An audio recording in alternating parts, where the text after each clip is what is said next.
जय माता दी, नमस्कार मंडळी. मी आपलं सर्वांचं पुन्हा एकदा स्वागत करते. सकाळी सकाळीच एक गंमत झाली अशी की त्या काकांना आम्हाला एक चांगल्या रेस्टॉरंटमध्ये पाठवायचं होतं ब्रेकफास्ट करण्यासाठी. पण त्यांनी अम्मा अम्मा म्हणत आम्हाला इतकं समजून सांगितलं, पण आम्हाला काही समजलं नाही. नंतर माझा भाऊ आला, त्याला समजलं की यांना एक चांगल्या रेस्टॉरंटमध्ये आम्हाला नाश्ता करायला पाठवायचं आहे. तर त्याचं नाव होतं श्री लथा हॉटेल. ते हे आहे. या ठिकाणी आम्ही सर्व प्रकारचे फूड आयटम खाऊन बघितले. अप्रतिम असे होते खरंच. त्या काकांना खरंच आम्ही जाऊन नंतर थँक्यू म्हणालो. आणि हे ते हॉटेल श्रीलथा याचं नाव आहे. तुम्ही नक्की कुरनूरला आले की याला भेट द्या आणि इथले अप्रतिम आणि स्वादिष्ट असे पदार्थ तुम्ही नक्की चाखून बघा. कुर्नूल ही जी सिटी आहे ही आंध्र प्रदेश आणि तेलंगणाच्या बॉर्डरवर येते. इथून आपण जाणार आहोत वेल्लूरला.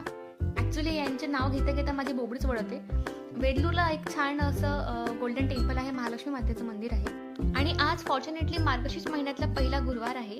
मार्गशीर्ष महिन्यातले गुरुवार हे आपण महालक्ष्मी मातेला डिवोट केलेले असतात. सो हे आपल्याला माहितीच आहे.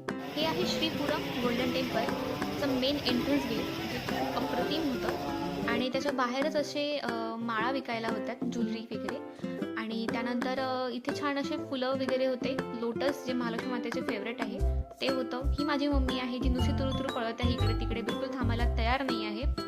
अप्रतिम असं खूप भारी असं दर्शन झालं. आणि माझ्या मम्मीच्या चेहऱ्यावरचं असं तुम्ही बघू शकता, दर्शन चांगलं झाल्यामुळे. आणि खूप सुंदर आहे. आणि स्टार शेपच्या मधोमध मंदिर आहे. ज्यावेळी आम्ही आतमध्ये दर्शनाला गेलो त्यावेळी त्या ठिकाणी आरती सुरू होते. आरतीत त्यांनी खाविल आणि बाकी म्युझिकल इन्स्ट्रुमेंट्स यूज केलेले होते, ज्यामुळे आतमधलं वातावरण खूप आनंददायी आणि प्रसन्न झालेलं होतं. त्यानंतर आम्ही जेवण करून गाडीमध्ये बसलो आणि निघालो रामेश्वरमसाठी.